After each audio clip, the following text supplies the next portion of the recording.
You know, the thing I would say was probably our biggest issue with some of the features that we had around the Xbox One launch was that we didn't give gamers choice to decide what they wanted to do. Like, we kind of forced a vision, or tried to, I guess, or that was the plan. Again, I was running first party at the time, but tried to force a certain end destination because we saw what had happened in like PC and everybody was going digital, and you could see some features around gifting and sharing and all these things. Oh, okay, those would be really cool in console. And I actually, like you're saying, I believe in the long run, those are really cool features on the console. Check 1, 2. Before we get started, I'd like to note that I own a PS4, a Nintendo Switch, a gaming laptop, and a PlayStation Vita. And out of all the different places to play in the current generation of games, I most prefer my PS4. Exclusives such as Detroit Become Human, God of War, and Spider-Man appeal to me more than games like Halo and Gears. It also happens to be where the majority of my friends play. However, as much as the PlayStation ecosystem has engulfed my passion since the PlayStation 2, the Nintendo fan in me is slowly but surely shifting toward the Switch as my gaming platform of choice. Nothing, and I mean nothing, beats the novelty of being able to play games like Breath of the Wild on the go. Nowadays, the PlayStation 4 has for some time sat comfortably in its place as king of the hill in terms of sales and mass appeal. The Nintendo Switch is also playing its role as Nintendo's redemption in the console market and has already outsold the lifetime numbers of the Wii U and is continuing on to becoming one of the best-selling systems of all time. The success of the PS4 and Switch is awesome, yet is a stark reminder of the Xbox's current position in the console race. It's had a rough go this generation. As far as we can tell, the PlayStation 4 has outsold the Xbox by at least a factor of 2 to 1. During the Xbox 360 and PlayStation 3 generation, Xbox was in the lead. Today, they're stuck in last place. But I don't think we necessarily have seen the end of Xbox's reign in the console space. In fact, I believe that Xbox is setting up all of the pieces for an epic comeback. In order to talk about where they're going, we first have to discuss how Xbox arrived in its current position. Ladies and gentlemen, introducing Xbox One. In 2013, leading up to E3, Microsoft announced the Xbox One. During the reveal event, the promotion of the system revolved notably around non-gaming related entertainment, mainly television and sports. There was also a heavy focus on Call of Duty Ghosts, EA Sports games, and the Kinect, which played a central role in the console's UI. Following the reveal event, news arose regarding DRM features that would not allow for game sharing on the platform and an always-online infrastructure that upset many fans. This wave of bad publicity directly contrasted with the PlayStation 4's built-up goodwill with a lower price point and favorable messaging. This resulted in a fairly decisive win for PlayStation in the fall, and Xbox left trying to fix what it had broken. Following, we saw Xbox remove all DRM features before launch, the removal of the Kinect, a shift in leadership with Phil Spencer becoming head executive, and a larger focus on games instead of television moving forward from this point. Good moves to correct their mistakes, however, a little too late. So now we're about 5 years into the console generation and the Xbox is still trailing. Nintendo Switch is killing it, PlayStation 4 is killing it, but recently, Microsoft has made some platform-altering decisions that tell me that they might not be trailing for long. As of late, PlayStation has been dominating with exclusive game after exclusive game. 2017 alone saw bangers such as Horizon Zero Dawn, Nier Automata, Neo, Persona 5, and others. 2018 is gearing up to be equally if not more impressive with God of War, Detroit Become Human, Dreams, and Spider-Man to name a few. In the years to come, we can expect Ghost of Tsushima, Last of Us 2, Death Stranding, and Days Gone. Meanwhile, on the Xbox side, we've kind of been left hanging. Cuphead was excellent last year. Sea of Thieves is coming in, that looks like it could be fun. State of Decay 2. I think when truly looking in a heart of hearts, it's easy to see that PlayStation is purely dominating this aspect, and that's without bringing Nintendo into the fold, which turns this conversation on its head. That's the deciding factor of consoles, right? The games. And if Microsoft hasn't been delivering the games, then what have they been doing, really? Over the past few years, we've seen small tweaks and improvements to the Xbox platform. Additions like the Xbox Elite controller along with Xbox Design Lab, which allows players to make personalized custom controllers. This was cool, and as a PS4 owner at the time, when they announced this, I really wished I could see Sony do the same. Microsoft also introduced backward compatibility, making Xbox 360 games available to play on the Xbox One, whether you own the disc or want to purchase these games digitally. They even went as far as to later on open this up to original Xbox games. This was something that was thought to be nearly impossible to implement, but somehow they did, and once again made me ask the question, why isn't Sony doing this? Microsoft also introduced Play Anywhere, which allows players to cross-buy and cross-play games across both their consoles and PC.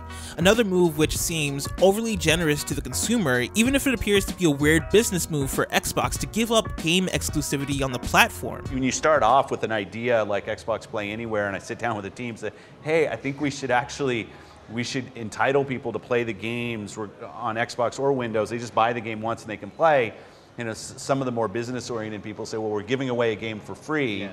And you kind of pick that apart and say, really? Do we really think we have people that buy our game twice? As a service-based game, which almost all of ours are now with the online community that exists afterwards, do we really think it's a great thing to have these kind of separate communities by device that people play on? These small tweaks, updates, and changes to the architecture of what the Xbox experience is like all contribute toward creating a flexible platform. A platform where players have the choice in the way they want to play and a comfortable play experience driven by all the different services at their disposal. This is further emphasized with the release of the Xbox One S and the Xbox One X, both incremental upgrades to the original Xbox One that provide different options for how you want to play your games, whether in 4K, 60 FPS, HDR, etc. I think the commonality regarding fleshing out Xbox's platform revolves around the idea of choice, something that we see in another platform, the PC space. Microsoft is looking to make the Xbox more PC-like in nature, and this is a smart direction. Traditionally, the PC has been more experimental and progressive than consoles. The PC space has paved the way for genres and communities to thrive and develop, such as the indie scene, first-person shooters, both competitive and single-player, walking sims, and most recently the battle royale genre. The openness and flexibility of the platform allows for innovation and new ideas to find footing, and Xbox Play Anywhere is a signifier that Microsoft is embracing the uniformity of the Xbox and PC platforms, making it so that a victory for Xbox is a victory for PC, and potentially in the future, vice versa. All of this sort of adds up to lofty ambitions for the Xbox platform, but I haven't yet stated the nail in the coffin and what I believe will be the catalyst for Xbox's return to the top. That is, Xbox Game Pass. Over 100 great games. Endless play. New titles monthly. More is... Over the last decade, music, television, and film have seen a slow but gradual transition to online streaming and subscription service models. Spotify, Hulu, Netflix, and of course YouTube have changed the way we consume media, and it's only a matter of time before video games follow suit. Microsoft anticipated this at the launch of their console, thus leading to them trying to rush the transition to the all-digital future and falling flat, while Sony instead opted to acquire Gaikai and make PlayStation Now their sole subscription service. The problems with PlayStation Now, however, are that it is overpriced, the library isn't impressive, and unlike movies and music, streaming video games online isn't adequate because of input delay. Xbox Game Pass at launch seemed promising because it allowed you to actually download games. Not only this, but in a few days, we're about to see Game Pass really take effect. See, recently Microsoft announced that all first-party games will be available on day one on Xbox Game Pass. That means in a few days, Sea of Thieves will be available on the service, and the dream behind Xbox One's original vision will be fully realized. $10 a month for this service means that for a year you're essentially paying the price of 2 games and are receiving back every first-party exclusive including Sea of Thieves, Crackdown 3, State of Decay 2, and Forza, along with the back catalog of games on the service such as Rise of the Tomb Raider and others spanning multiple console generations. This move for Xbox is them tripling down on this service and committing in a way we've never seen done before by them or their competitors, and if you're an Xbox owner, it would almost be ludicrous to not take advantage. It would be ignorant for me not to acknowledge that Xbox has lost this console generation. However, every console generation has to end, and a restart could mean a lot of things for Xbox. We've established how Microsoft has been building toward a flexible platform, one that builds off of freedom of choice in how you want to play. We've established how backward compatibility has made it so that players can play games across all of the Xbox generations of consoles. We've also established the implications of Game Pass and how it has the potential to shake up the industry. But what does this then mean for the launch of the next Xbox? What does an Xbox 2 look like compared to a PlayStation 5 when the Xbox platform is flexible, provides freedom of choice in how you want to play? What does it look like when, at the start of the next console generation, Xbox provides backward compatibility in the largest library of games and PlayStation doesn't? What does the launch of the next Xbox look like when Microsoft has already established a working and enticing video game subscription platform that is setting the benchmark on what a service like this is going to look like moving forward? A service that will surely be the future of how we interact with games as a whole. The Xbox has had a lot of misses this go around, but I believe that the steps they're taking are not steps to make up for the now. They are steps toward building a brighter and more sustainable future.